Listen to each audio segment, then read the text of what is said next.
Football is more than a game. It's a memory, identity, belonging. A language spoken in every corner of the world. For billions of people, football is where nations dream together, where joy becomes collective, where a flag can mean home. Iranians love football. But in Iran, under the Islamic Republic, football has become something else entirely. A tool of propaganda and repression. A stage for extreme ideology. A method of enforcing obedience. A symbol of control.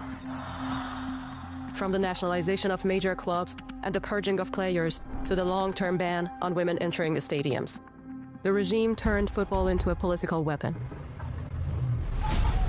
After the brutal crackdown on protests in Iran in January 2026, in which over 40,000 of Iranians were killed and tens of thousands more imprisoned by the regime, many athletes also paid a heavy price.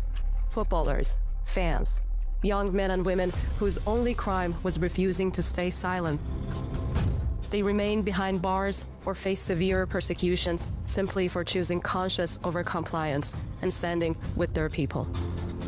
Among them is Mohammad Hossein Hosseini, a former player arrested during the protests and charged with enmity against God, which carries the death penalty.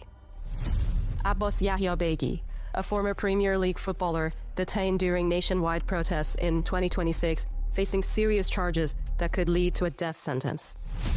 Amir Nasrazadani, an Iranian footballer, was sentenced to 16 years in prison for taking part in protests. Rashid Mazaheri, a former goalkeeper for Iran's national team, was imprisoned. Today, many Iranians no longer see the national team as a team that represents the nation. As the world gathers for the 2026 World Cup, for Iranians, this tournament is about those that should have been there. The voices that should still be heard. The generation that was stolen from a nation. Football has become the front line of protest, with fans chanting at matches for freedom and in support of the Lion and Sun revolution. FIFA's decision to prohibit the Lion and Sun flag from stadiums attempts to silence that expression, but a ban cannot erase a fundamental truth. Millions of Iranians are demanding freedom. As the world watches the 2026 World Cup, we call on all fans to stand in solidarity with the Iranian people by proudly displaying the Lion and Sun flag, honoring those players and fans who were killed, and demanding the immediate release of the imprisoned athletes. Let's speak up for those footballers and fans imprisoned, killed, and persecuted for seeking freedom. They should have been here.